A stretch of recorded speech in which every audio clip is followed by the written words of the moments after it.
안녕하세요. 저는 서울 근교에서 정육식당을 하는 돌싱녀입니다. 저는 시모의 무시와 파렴치한 행동으로 혈압을 올리다 결국엔 남편의 외도까지 알게 되어 이혼을 하게 되었는데요. 저에게 이런 막장 종합 세트를 선사해준 그 인간들에게 제대로 한 방 먹여주고 이혼을 해 그 시절을 생각하면 짜증이 나기도 하지만 한편으로 통쾌하기도 합니다.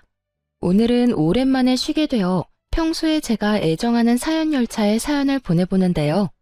글재주가 좋진 않지만 최선을 다해볼 테니 다들 재미나게 들어주세요. 그러면 시작해볼게요. 저와 남편은 맞선 자리에서 만나 결혼을 전제로 연애를 시작하게 되었어요. 연애 시절의 남편은 다들 그러하듯 다정하고 저만을 위해주고 저를 많이 사랑해주는 꿈을 그리던 남자였어요. 이런 남자를 놓치고 싶지 않았고 남편이 결혼하자는 말에 조금의 고민도 없이 결혼까지 하게 되었습니다. 그 당시 시댁은 살아생전 시부가 벌어놓은 재산과 시모가 물려받은 재산으로 노후를 보내는 상황이었고 친정 부모님은 정육식당을 운영하고 있었어요. 전 그런 친정 부모님의 가게를 물려받기 위해 식당에서 함께 일을 하는 상태였고 남편은 시모의 자랑인 대기업에 다니던 중이었죠. 남편이 대기업에 다닌다고 한들 기가 죽거나 하진 않았어요.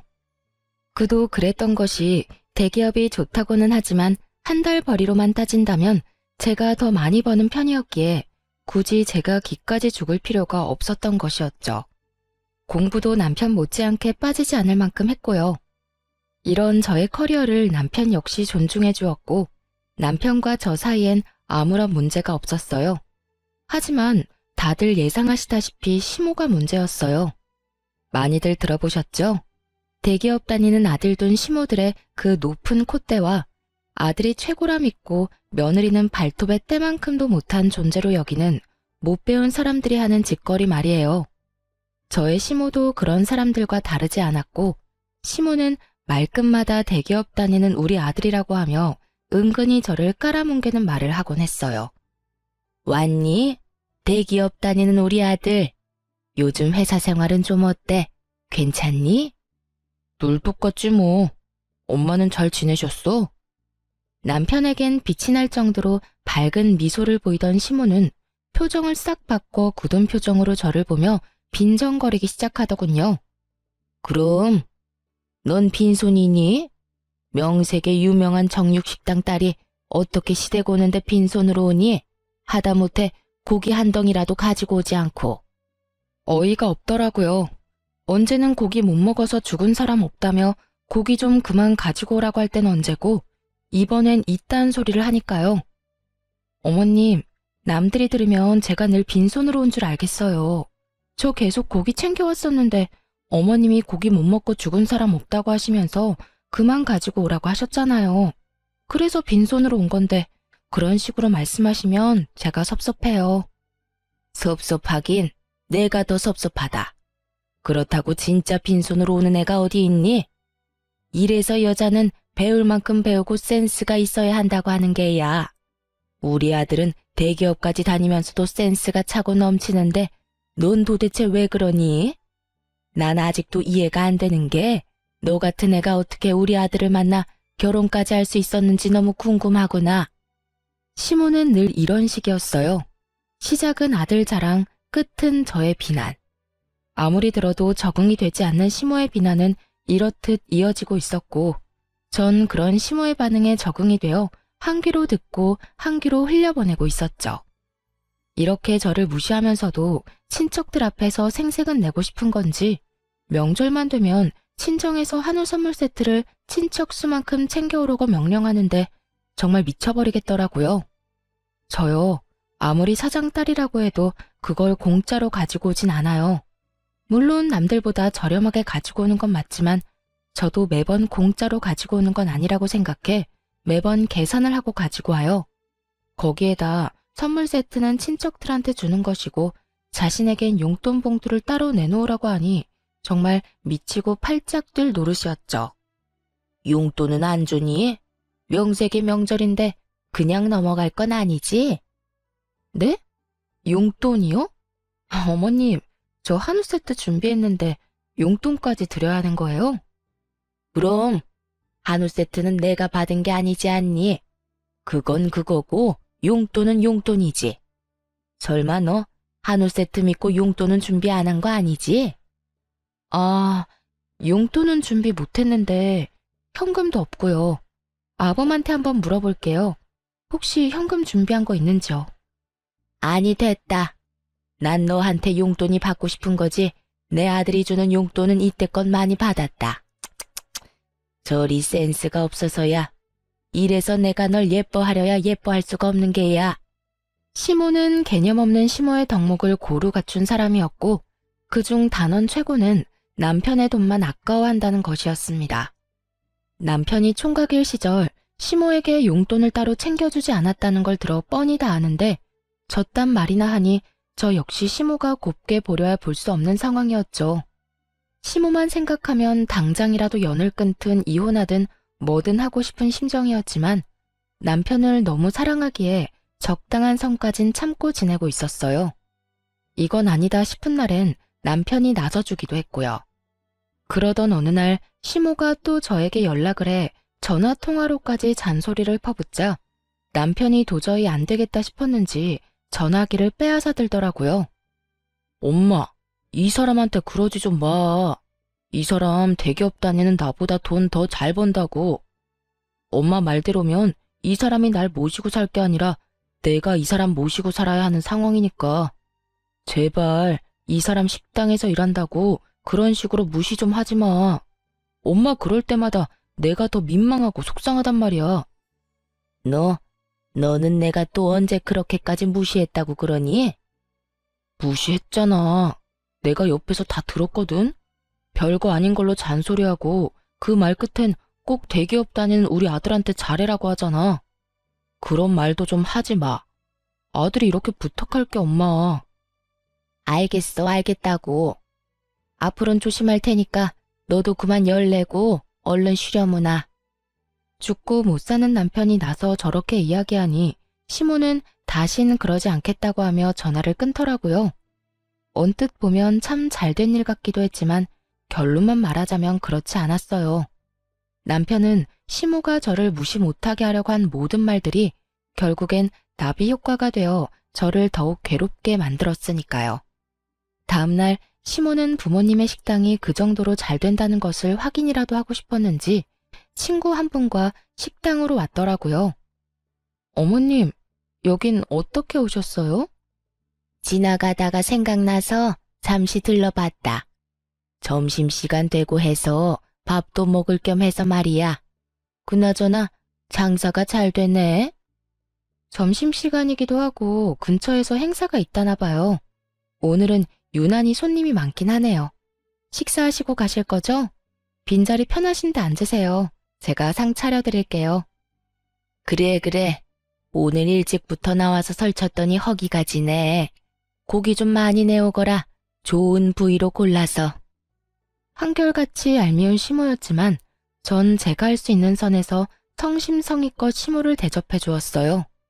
첫 방문이기도 했지만 친구분도 함께 있으니 그래도 가족이라고 대충 대접할 수가 없더라고요. 친정 부모님도 처음으로 오신 건데 돈을 어떻게 받겠냐며 한 끼 대접할 테니 푸짐히 챙겨드리라고 하셨고요. 시모는 이런 저와 부모님의 호의를 당연하다는 듯 고맙다, 잘 먹었다는 인사도 없이 가버렸네요. 오히려 친구분이 그런 시모의 태도에 더 당황한 듯 저에게 명함을 건네며 이렇게 말하더라고요. 저기, 오늘 잘 먹었어요. 너무 맛있어서 오랜만에 과식을 다 했다니까. 내가 이 근처에서 작은 공방을 하는데 한번 놀러 와요. 인테리어 소품도 있으니까 와서 마음에 드는 거 있으면 내가 선물로 주고 싶어서 그래. 꼭 한번 와요. 네, 시댁 가는 날에 한번 갈게요. 맛있게 드셨다니 다행이네요. 다음에 또 드시러 오세요. 시모에게 어떻게 저런 친구분이 있을 수 있는지 의아할 정도로 상반되는 모습이었어요. 그 후로도 시모는 몇 번씩 가게를 왔고 그때마다 계산은 당연하다는 듯 하지 않았죠.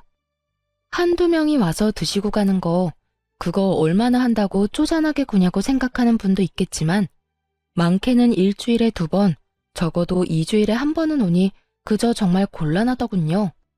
거기에다 제일 바쁜 시간에 넓은 좌석을 떡하니 차지하고 앉아 세워라 내워라 먹고 있으니 정말 짜증도 났고요. 그러던 어느 날 시모는 친구 모임이라며 무려 친구 10분을 모시고 왔더라고요. 예, 오늘 모임인데 여기 룸도 있지? 룸으로 안내하렴. 다짜고짜 룸으로 안내하라는데 순간 예약을 하신 적이 있나?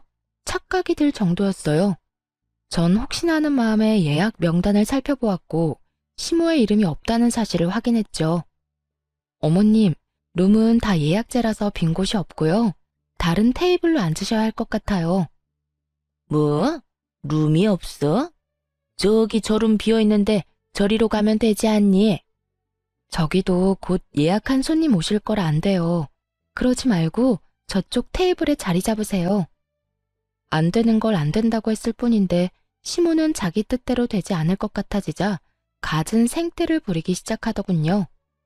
테이블 말고 룸 내놓으라는 내 말 안 들리니?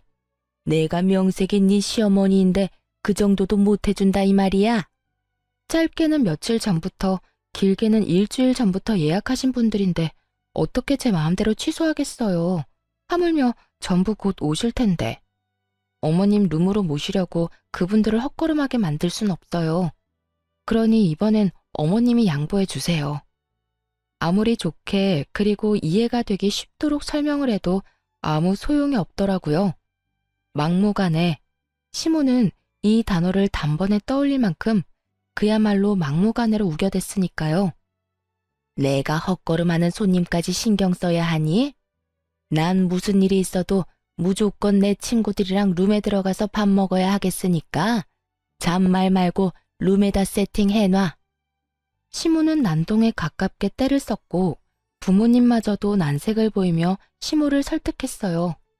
시모는 룸에 무슨 꿀이라도 발라놓은 사람처럼 친정 부모님에게도 무조건 룸만을 외치며 우겨대더라고요. 그쯤 되니 함께 오신 친구분들이 나서 시모를 말리기 시작하더군요. 그냥 테이블에 앉아도 되는데 너 오늘 왜 이래? 너 때문에 우리가 다 민망해. 그만 좀 해. 그래, 며느리 곤란한 거 안 보이니? 그깟 룸이 뭐라고 사돈가게에서 이러니? 너 요즘 이러면 네 아들 이혼남 된다. 그러니까 너 앞으로 이렇게 굴 거면 다신 우리 보고 여기 오자고 하지 마. 네 며느리한테 미안해서 고기도 안 넘어가겠어. 친구들의 만류에 시모는 그제야 입을 다물고 테이블로 가서 자리를 잡더군요. 여전히 저를 노려보고 있었고 돌아가실 때 당연하다는 듯 계산은 하지 않고 가더군요. 회비를 거두는 걸 서빙하며 분명 받는데도요. 그렇게 식사를 마치고 돌아간 시모가 저에게 어떻게 했을지 다들 상상되시나요? 시모는 그날 저녁 저에게 전화에 득달같이 퍼붓기 시작하더군요. 내가 오늘 너 때문에 얼마나 창피했다는 줄 아니? 그깟 룸 좀 내주는 게 뭐가 힘들다고 그걸 안 된다고 해서 그 난리를 만든 게야. 고기 맛도 특별하지도 않은 거 내가 소문내주려고 친구들 데리고 일부러 간 건데. 넌 어떻게 그런 날을 망신당하게 할 수가 있는 거냐고.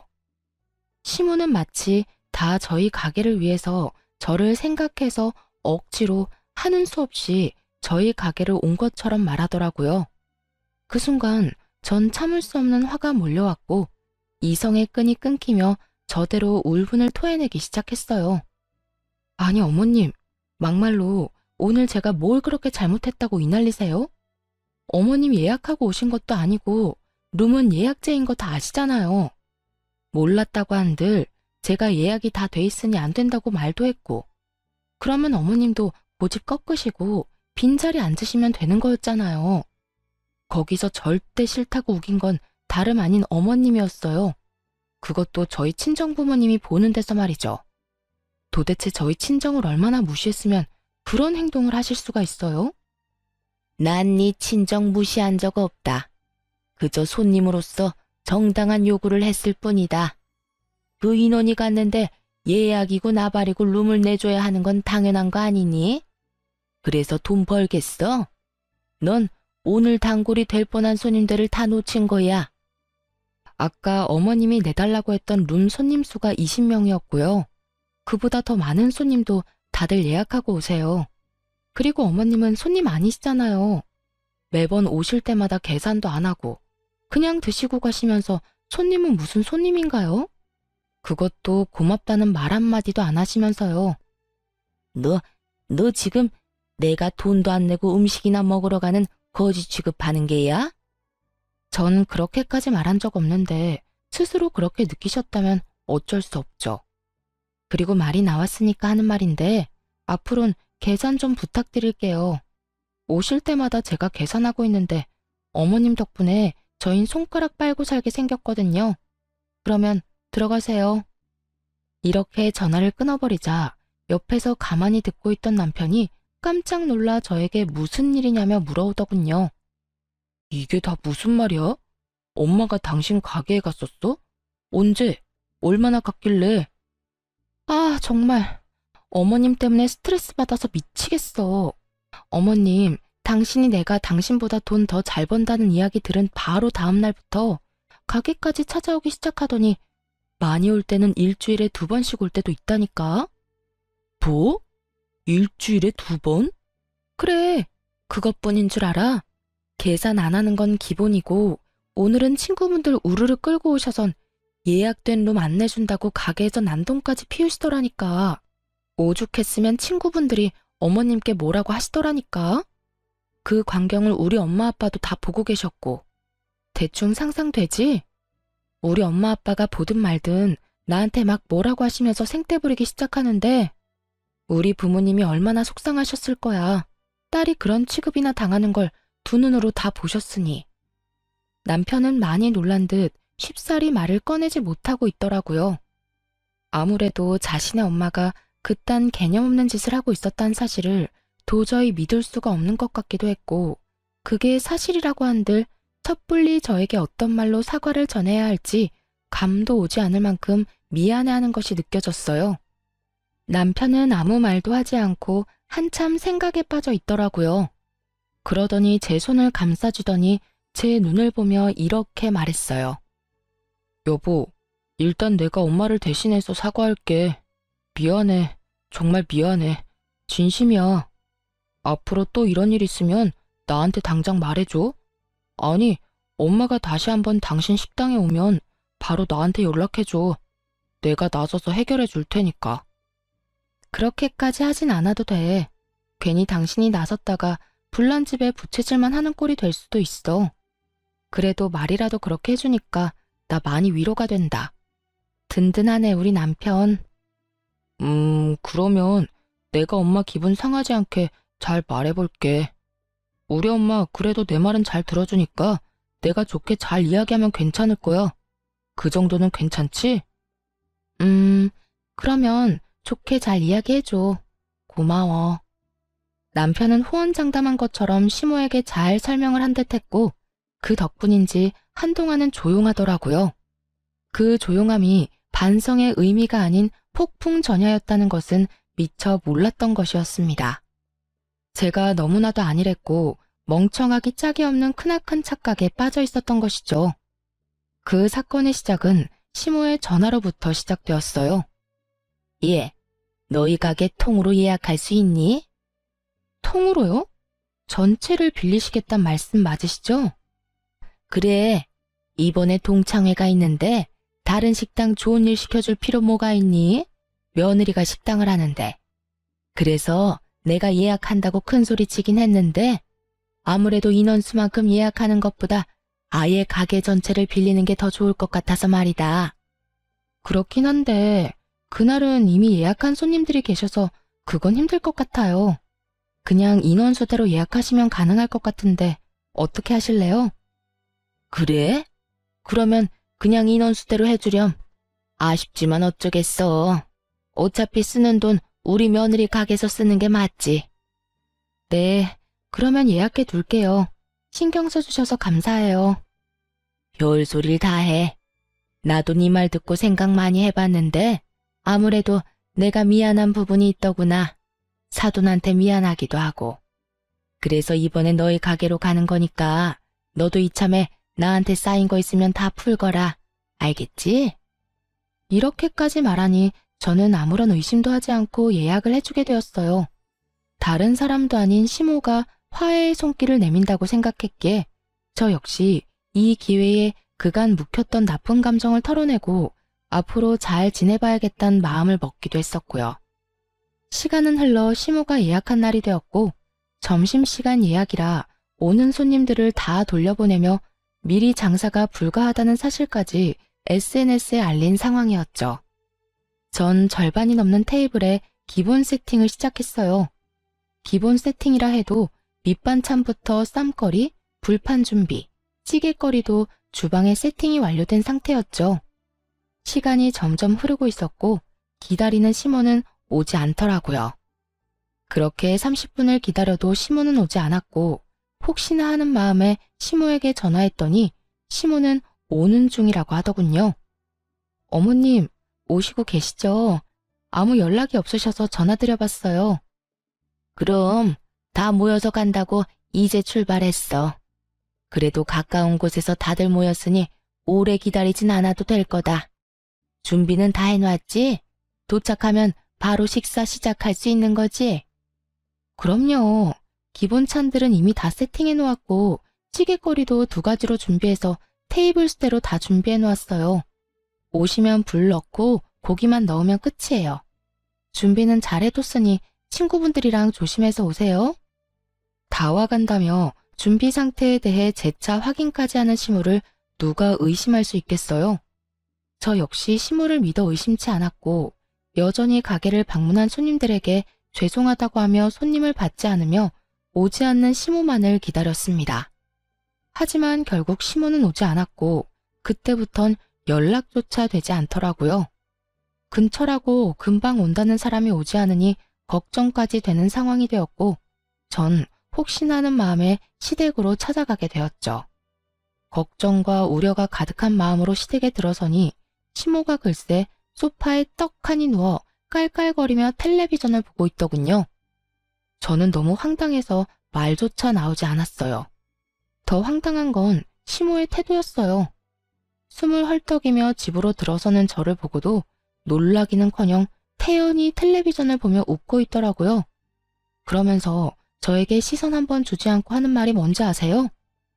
왔니? 왔니? 였습니다. 당황하지도 않고 조금의 멋쩍음조차도 없는 평온하기 그지없는 왔니. 전 그런 시모의 태도가 화가 나기는커녕 황당하기도 어이가 없기도 해 도대체 어떻게 된 상황인지 물어봤어요. 왔니라니요, 어머님. 오늘 식당 예약한 거 잊었어요? 아니, 다 와간다고 저랑 통화까지 했었잖아요. 그런데 왜 집에 있어요? 동창회는 어쩌고요? 아, 그거? 거짓말이었다. 네가 날 그 망신을 당하게 만들었는데 이 정도는 해야 내 속이 풀리지 않겠니? 오늘 손해가 컸겠구나. 보아하니 점심 장사가 제일 잘 되는 것 같던데. 일이 이렇게 됐으니 오늘 장사는 말아먹은 거나 마찬가지겠네. 그렇습니다. 전 다른 사람도 아닌 시모에게 노쇼를 당한 것이었어요. 그것도 고약한 시모의 계획에 의해서요. 시모는 앞전에 제가 룸을 내주지 않아 친구분들께 망신을 당한 걸 마음에 고이 품고 있었더라고요. 남편이 시모를 달래며 저에게 그러지 말라고 했을 땐 알겠다고 철석같이 답해놓고선 뒤론 저를 어떻게 하면 골탕을 먹일까 머리를 굴려대며 이딴 계획을 세웠던 것이죠. 중간에 다 와간다고 거짓말을 한 이유가 더 소름이 끼치더라고요. 시모가 연락도 없이 계속 늦으면 테이블을 정리하고 손님을 받을까봐 그랬다고 하는데 정말이지 시모고 나발이고 욕을 해버리고 싶은 심정이었습니다. 시모가 그렇게까지 철두철미하게 저를 속여준 덕에 가게 점심 장사는 다 망한 거나 마찬가지였고 그 준비한 재료들도 쓰지 못하고 다 버려야 하는 상황이었죠. 그러게 그날 내 말대로 순순히 룸 내줬으면 이런 일도 일어나지 않았을 텐데 넌 잠자는 사자의 코털을 건드렸어. 어디 감히 식당에서 일하는 주제에 시험이 물을 먹여? 그것도 내 친구들이 다 보는 앞에서. 내가 그동안 분해서 발도 못 뻗고 잤단 이 말이야. 오늘부턴 덕분에 발 뻗고 잘 수 있겠어. 네가 멍청하게 속아주는 바람에 내가 속이 다 시원하거든. 시모의 고약한 웃음소리는 저의 귀에 그대로 꽂혀버렸고 전 시모에게 소리를 질러버렸어요. 이게 뭐 하는 짓이에요? 제가 뭘 잘못했다고 이딴 짓까지 하냐고요? 아니, 어머님 입장에서 화가 난다고 한들 이건 아니죠. 어떻게 제 가게도 아닌 친정 부모님 가게에 피해를 줄 수 있냐고요. 다른 사람도 아닌 사돈인 어머님이요. 시모는 제가 화를 내든 소리를 지르든 상관없다는 듯 여전히 통쾌하다는 듯 깔깔거리며 웃고 있었고 그 순간 제 연락을 받은 남편이 시모를 찾기 위해 시댁으로 들어오더군요. 뭐야? 엄마 집에 있었어? 오늘 집사람 가게 예약했다면서 여기 있으면 어떡해. 연락도 안 되고. 집사람이랑 나랑 얼마나 걱정했다는 줄 알아? 남편 역시 시모의 모습을 보고 화를 냈고 시모는 제가 무어라 말을 꺼내기도 전에 바닥에 주저앉아 바닥을 치며 곡소리를 내기 시작하더군요. 내가 예약 날짜를 헷갈렸는데 그렇다고 네 처가 나한테 찾아와서 화를 막 내더라고. 아이고, 늙으면 죽어야지. 날짜도 제대로 모르고. 다음 주 동창회 예약한다는 게 이번 주에 예약해버리는 실수를 해버렸지 뭐니. 휴대전화를 가방 안에 넣어둔 걸 잊지를 않나. 내가 죽어야지. 그래야 자식들 고생 안 시키지. 아이고. 연기 대상감 뺨치게 눈물 연기를 기가 막히게 하는 시모를 보며 더욱 화가 났고 시모의 어깨를 부여잡고 애원하듯 물었습니다. 어머님, 갑자기 왜 이러세요? 저한테는 일부러 안 온 거라면서요. 저 골탕 먹이려고. 저 괘씸해서 안 온 거라면서요. 그런 저를 시모는 겁에 질린 표정으로 바라보며 제 손을 조심스럽게 떼어내더라고요. 무섭다는 듯 통까지 떨어대면서요. 내가 언제 그랬다고 그러니? 예, 너 무섭다. 아무리 화가 많이 난 상태라고 해도 없는 일 만들어서 말하는 거 아니다.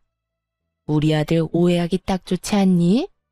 너 설마 내 아들이랑 나 사이를 이간질하는 거니? 그게 아니잖아요. 다 와간다고 중간에 저랑 통화한 거 휴대전화에 다 남아있다고요. 언제 우리가 그런 통화를 했니? 난 날짜를 헷갈렸으니 미안하다고 하지 않았니? 너 정말 왜 이러니? 미치고 팔짝 뛸 노릇이었어요. 모르는 사람이 본다면 시모는 정말로 아무런 잘못이 없는 사람이었고 오히려 제가 아무 잘못도 없는 시모를 득달같이 잡는다고 생각할 만큼 완벽한 연기였으니까요. 남편 역시 시모의 연기에 속아 시모의 말을 믿는 듯했고 전 그런 두 사람의 모습에 더욱 화가 났죠. 당신 저 말을 다 믿는 거야? 어머님이 하는 말 다 거짓말이라고. 어머님, 아무리 제가 밉다고 해도 이건 아니죠. 연기 그만하고 사실대로 말하라고요. 억울함에 저의 언성은 점점 높아졌고 그런 제 모습에 남편은 화를 내며 저를 제지하고 나서더군요. 그만 좀 해. 당신 지금 너무 흥분했어. 당신이 왜 화가 났는지 충분히 알겠는데 지금 이건 당신이 선 넘은 거야. 다른 사람도 아니고 시어머니한테 이딴 식으로 구는 여자가 어디 있어? 엄마가 헷갈렸다고 하잖아. 이제껏 당신이 엄마한테 당한 게 있어서 화난 건 알겠는데 혼자 말도 안 되는 소설 써서 우리 엄마 괴롭히지 마. 오로지 시모의 편에 서서 저에게 고함을 내지르는 남편을 보는데 그 순간 모든 것이 무너지는 기분이 들더군요. 제가 이때껏 참아온 것이 누구 때문인데 제 말은 조금도 믿지 않고 저에게만 화를 내는 남편을 보며 더는 그곳에서 싸울 의지가 사라지더군요. 전 아무 말도 하지 않고 그대로 일어서 집으로 돌아와 버렸고 제 뒤를 따라 집으로 돌아온 남편과 단 한마디도 하지 않았습니다.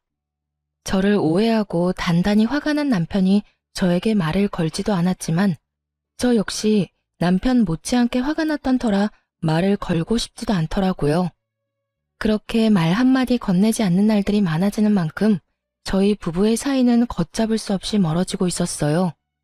이런 저희의 사이를 전해 들은 것인지 아니면 목적 달성을 해 더는 저를 괴롭힐 필요가 없었는지는 알 수 없으나 어찌되었든 시모에게선 별다른 연락이 없었고요. 속절없이 시간은 흘러갔고 남편은 남편대로 저는 저대로 살고 있을 때였어요. 그 당시 부모님은 이제 쉬고 싶으시다며 저에게 가게를 맡아서 하라고 하시더라고요. 전 부모님이 잘 닦아놓으신 가게를 맡게 되었고, 자리를 잡은 가게이긴 했지만 오롯이 혼자 다 감당해야 했던 터라 정신없는 하루하루를 보내고 있었죠. 그렇게 바쁜 와중에 제 정신을 번쩍 들게 하는 연락을 받게 되었어요. 상대는 바로 시모였습니다. 시모는 제가 가게를 물려받은 사실을 어떻게 한 것인지 다짜고짜 자신을 모시고 살라고 하더라고요. 예, 너 사돈가게 물려받았다며? 이제 돈방석에 앉는 건 시간 문제일 거고 능력도 될 테니 효도를 좀 해야 하지 않겠니? 효도요? 효도라는 단어를 듣는 순간 시모가 효도라는 단어를 잘못 알고 있나 하는 생각마저 들더라고요. 그렇지 않고서야 저에게 효도라는 말을 할 순 없다는 생각이 들었으니까요. 전 시모에게 되물었고 시모는 그 특유의 뻔뻔한 말투로 대답하더군요. 그래, 효도. 다른 건 필요 없고 네가 날 좀 모시고 살아야겠다. 네 시누이 남편 사업하는 거 알지? 글쎄 요즘 사업이 힘들어서 자금이 좀 필요한데 나도 있는 돈 거의 다 쓰고 이제 남은 건 집뿐이야. 그래서 이 집 처분해서 네 시누이 좀 도와주려고. 그러니까 네 집에서 날 좀 모셔야 하겠구나. 시모의 말을 듣고 있는데 오늘이구나 싶더라고요. 그간 바빠서 하지 못했던 이혼을 말해야 하는 날 말이죠. 어머님, 제가 효도할 일은 앞으로도 없을 것 같은데 어떡하죠? 뭐? 그게 무슨 말이니? 너 설마 예전 일 때문에 아직도 앙심 품고 있는 건 아니지? 그게 언제적 일인데 젊은 애가 아직도 그러니? 그 일도 그 일이지만 다른 큰 문제가 있어요. 제가 더는 어머님 며느리가 아닐 예정이라 말이에요. 저 이혼 절차 밟고 있어요. 뭐라고? 남편은 남편대로 저는 저대로 살고 있던 이유는 바로 이혼 때문이었어요. 남편은 외도를 저지르고 있었는데 그 상대는 다름 아닌 저희 가게에 자주 오는 여자였어요. 매번 남자를 바꿔가며 오는 어린 상간녀의 상대는 나이 차이가 꽤 나는 남자였는데 딱 봐도 불륜관계였던지라 기억에 남는 손님이었어요. 그런 상간녀가 어느 날엔 친구와 함께 와서 밥을 먹는데 절로 시선이 가더라고요. 대낮부터 술을 먹던 상간녀와 친구는 술에 취했는지 톤이 점점 높아져 갔고 이번에 만나는 남자에 대해 술술 이야기하기 시작하더군요. 이번엔 30대 아저씨인데 전혀 아저씨 같지 않아. 관리도 잘했는지 몸도 좋고 말이야. 들어보니 와이프가 이런 식당 한다는데 꽤 잘 되는지 본인 버는 돈은 본인이 다 쓴다고 하더라고. 그래서 돈 쓰는 게 꽤 후하다니까. 그래? 무슨 일 하는데? 돈을 많이 벌어? 대기업 다녀? 차도 외제차 끌고 다니고. 집도 땡땡땡 아파트 알지? 거기 산대. 요즘엔 자기 엄마한테 건물 처분한 돈도 받고 있다고 하더라니까. 회사 그만두고 사업을 한다나? 암튼 난 사업을 하든 뭘 하든 다 상관없고 이번엔 크게 한몫 챙길 수 있을 것 같다니까. 정 안 되면 아예 정착해도 될 것 같기도 하고. 정신이 번쩍 들더라고요. 대기업에 다니며 부인은 식당을 하고 그 외제차를 끌고 다니는 남자. 거기에다 남편이 지나가는 말로 회사를 그만두고 사업하고 싶어 시모에게 사업 자금을 받을까 싶다고 한 말까지. 틀림없이 제 남편임이 분명해 보이더라고요. 모든 것이 틀림없어 보였지만 전 확실히 하기 위해 사람을 붙였고 아니나 다를까 남편은 꽃뱀 같은 젊은 상간녀에게 홀려 있는 돈 없는 돈 다 퍼주고 외도를 저지르고 있더군요. 그렇게 전 남편과의 이혼을 진행하게 되었고 남편 역시 이혼엔 합의했지만 위자료를 아끼기 위해 소송을 하던 중이었죠. 이러한 사실을 시모는 꿈에도 몰랐던 것이었고요. 네, 저희 이혼 소송 중이에요. 아니, 이제 거의 마무리돼서 이혼한 거나 다름없는 상황이죠. 갑자기 이혼은 무슨 이혼? 그 잘난 당신 아들이 젊은 꽃뱀한테 홀려서 바람을 피우고 있더라고요. 어머님 말대로 제가 능력이 되는데 그딴 남자 안고 살아봤자 뭐 하겠어요? 생각해보면 다 어머님 덕분이에요. 어머님이 그날 저를 그런 식으로 골탕 먹이는 바람에 남편이랑 저랑 사이가 멀어졌고 그 틈으로 꽃뱀이 끼어들었으니까 말이죠. 감사해요, 어머님. 전 이제 이 빌어먹을 결혼 생활 청산하고 새 출발하려고요. 그러니까 저한테 이제 연락하지 말고 아들이나 잘 관리하세요. 들어보니 지금 살고 있는 집만 남은 이유가 아들한테 다 투자한다고 그렇게 됐던데 그 돈으로 정말 사업하고 있다고 생각하세요? 제가 알아본 바로는 아니던데요. 뭐야?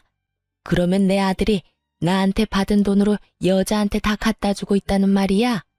저는 그렇게 알고 있는데 확답은 못하겠네요. 제가 당사자는 아니니까요.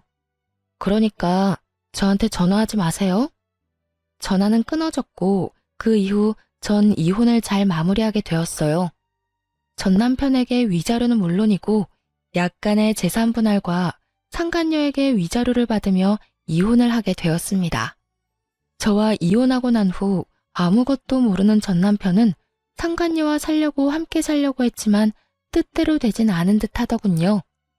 저에게 전화가 와 저 때문에 사랑하는 여자와 살지도 못한다고 난리를 부렸거든요.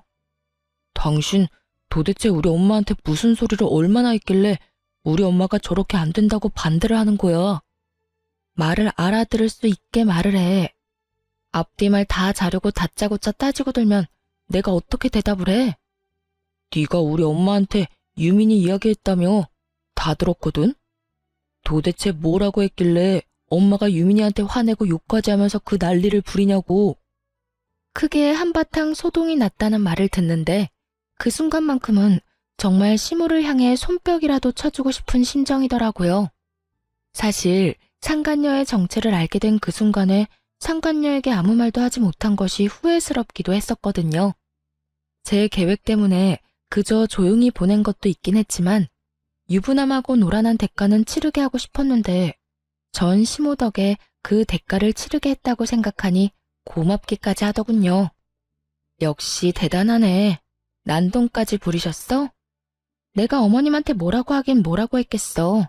그냥 아는 그대로 말했지. 그 여자 꽃뱀이다. 그 여자 당신 아들 돈 다 뜯어내고 있으니 알아서 잘 처리하셔라. 이야, 당신 엄마가 내 말을 그렇게 잘 들을 줄은 몰랐는데 기대 이상인데? 전 남편은 상간녀에게 제대로 홀린 것인지 절대 꽃뱀일 리가 없다며 상간녀를 두둔하기 시작했고 심지어 시모에게 당장 전화해 사실 착각이었다며 정정하라고 고함을 지르더군요. 뭐? 네가 뭘 안다고 그딴 말을 짓거린 거야? 너 때문에 엄마가 나랑 유민이 결혼 반대하잖아. 당장 엄마한테 전화해서 네가 오해한 거라고 말해. 우리 유민이 꽃뱀 그딴 거 아니니까 당장 네가 만든 문제 네가 해결하란 말이야. 내가 왜? 난 당신 엄마 목소리도 듣기 싫은 사람이거든? 네 목소리도 마찬가지고. 그러니까 그딴 말도 안 되는 요구할 거면 연락도 하지 마. 그리고 그 여자 꽃뱀 맞으니까 지금이라도 정신 좀 차려라 제발. 돈 다 뜯기고 후회하지 말고. 아니라니까. 네가 젊은 여자한테 남편 뺏긴 게 분해서 일어나 본데 네가 아무리 이렇게 해도 나 너한테 안 가. 그러니까 이상한 말로 사람 오해하게 하지 말고 당장 우리 엄마한테 전화해서 네가 다 해결하라고. 참 뻔뻔도 하더라고요. 이혼한 전 부인에게 다른 사람도 아닌 상간녀의 오해를 풀어달라는 꼴이 말이죠. 심지어 오해도 아닌데 말이에요. 끝까지 저에게 따지며 생떼를 부리는 전 남편의 모습에서 전 시모의 모습이 보였고 이래서 핏줄이 무섭다고 하는구나 했네요. 전 남편은 끈질기게 저를 괴롭혔지만 저는 끝끝내 전 남편의 부탁을 들어주지 않았어요. 그 후 들리는 소문엔 전 시모의 난동은 점점 심해졌고 상간녀를 도저히 포기할 수 없었던 전 남편은 전 시모를 버리고 상간녀와 함께 살림을 차려버렸다고 하더군요. 전 시모는 믿었던 아들의 배신에 화병으로 몸져 누웠다고 하고요. 전 남편이 대단하긴 대단하다 싶더군요. 그 꼬장꼬장하던 시모를 다른 것도 아닌 화병으로 몸져 눕게 했으니 말입니다. 부모까지 버리며 쟁취한 전 남편의 사랑은 평탄했냐고요? 그럴 리가요. 전 남편에게 정착할 마음마저 있었던 꽃뱀 상간녀는 시모가 난동을 부리며 선보인 성격 때문에 결혼까진 할 수 없다 싶었는지 전 남편의 주머니를 탈탈 털어먹고 도망갔다고 하더군요. 전 시모는 건강을 잃고 전 남편은 돈과 시모의 신임을 잃은 것이 얼마나 통쾌했는지 모릅니다. 그 후 전 바쁘게 살며 가게를 잘 꾸려나가고 있었어요. 그러던 어느 날 저 따위에겐 돌아올 리 없다던 전 남편 놈이 아주 거짓골을 해서 저를 찾아왔더라고요. 쭈뼛쭈뼛 주변 눈치를 살피며 제 앞으로 다가와 살포시 무릎을 꿇더군요. 여보, 내가 당신한테 너무 큰 상처를 줬지. 그때 난 정신이 나간 상태였어. 속이려고 작정하고 붙은 꽃뱀한테 홀려서 미친 상태였다고. 그래서 당신이 나한테 얼마나 소중한 존재인지 잊고 이혼까지 해버렸어. 나 진짜 후회해. 당신같이 좋은 여자 놓친 거 너무 후회하고 있어. 우리 정말 좋았잖아. 우리 엄마 일 있기 전까진 크게 싸운 적도 없었고 서로 배려하면서 의지도 많이 하고. 다 기억나지? 우리가 얼마나 많이 사랑했는지 말이야. 우리 그때로 다시 돌아가면 안 될까? 나 그때가 너무 그리워. 너무 절절해서 눈물이 다 날 지경이었어요. 언제는 꽃뱀인 상간녀 감싸고 도느라 입이 다 마르게 저에게 화를 내더니 다 잃고 난 뒤 제 앞에 엎으려 비는 꼴이라니 너무 절절하지 않나요? 그토록 절절한 고백에 대답조차 하지 않고 한심하게 쳐다만 보고 있었죠. 그러니 전 남편은 그런 제 눈치를 살피며 안절부절 못하고 있더군요. 그 꼴도 얼마나 보기가 싫은지. 어떻게 해야 다신 찾아오지 않을까 얼마나 생각하고 또 생각했나 모릅니다. 제가 이런 생각에 빠진 동안에도 전 남편은 쉴 새 없이 저를 설득하려 애썼고 결국 마지막까지 미뤘던 경찰에 신고를 해버렸네요. 그 뒤로도 전 남편은 저를 찾아와 애절하게 매달리더군요. 여보, 제발 다시 한 번만 생각해줘. 내가 얼마나 후회가 깊으면 나 싫다고 경찰에 신고한 당신한테 몇 번이고 다시 찾아와서 이렇게 매달리겠어. 후회가 깊긴 하겠지. 상간녀한테 속아서 돈 다 뜯겼지. 그딴 상간녀랑 행복해보겠다고 부모까지 버리는 바람에 비빌 언덕도 사라졌지. 그러니까 남은 사람은 나뿐이지 않겠어? 그런 거 절대로 아니야. 난 정말로 당신한테 미련이 남아서 이러는 거라고. 아직 당신을 많이 사랑해서 당신 없으면 못 살 것만 같아서 이러는 거라고. 그러니까 사람 하나 살리는 셈 치고 다시 한번 생각해주면 안 될까? 절대 안 돼. 당신이야말로 사람 하나 살리는 셈 치고 다신 찾아오지도 연락하지도 마. 난 당신 얼굴만 보면 없던 병도 생기는 기분이니까.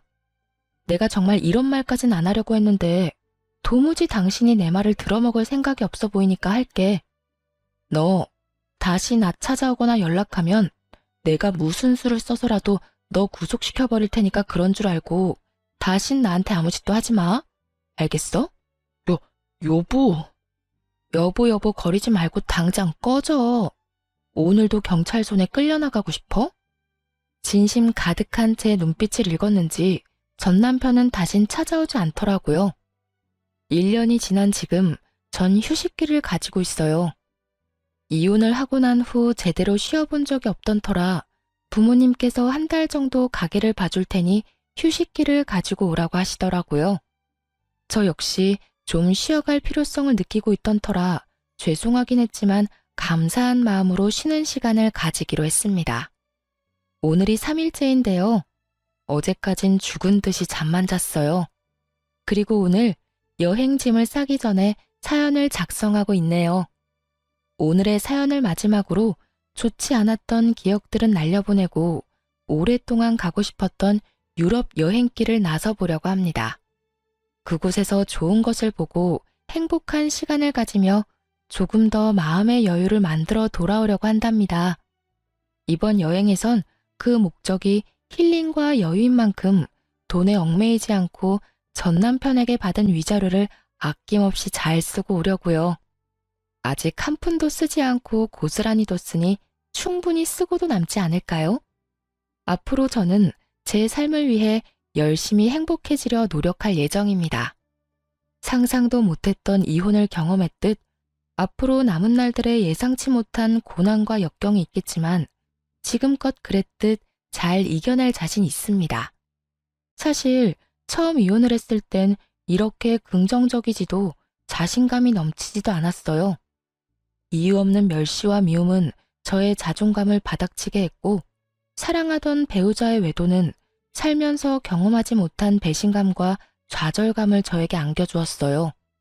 심지어 그땐 전 남편과 사이가 좋지 않은 것을 넘어 오만정이 다 떨어져 버린 상태였는데도 말이죠. 저는 그 모든 순간이 말로 할 수 없을 만큼 힘들었고 그 절망감이 저 스스로를 구렁텅이에 빠져들게 만들기도 했습니다. 그러다 우연히 알게 된 것이 이 채널이었고 이곳에서 저와 비슷한 아픔을 겪은 분들의 사연을 들으며 많은 위로와 공감을 했습니다. 때론 아픈 사연에 눈물을 흘리기도 했고 때론 통쾌한 복수를 하시는 이야기를 듣고선 박수까지 치며 환호성을 지를 때도 있었어요. 답답한 이야기에 화가 날 때도 있었지만 사연을 듣는 시간만큼은 피해자가 아닌 경험자가 되는 기분이 참 좋았습니다. 그런 생각이 들자 더는 이혼이 부정적으로만 느껴지지 않더라고요. 좋은 경험은 아니지만 제 인생을 더 발전시킬 수 있는 경험이었다는 생각이 들기도 했고 실제로도 전 쉽사리 흔들리지도 무너지지도 않는 강한 사람이 되기도 했고요. 제가 위로를 얻어가듯 지금 제 사연을 듣고 계신 분들도 조금의 위로라도 받아가셨으면 좋겠습니다. 이로써 저의 긴 사연은 끝났습니다. 제 사연을 들어주신 모든 분 감사합니다.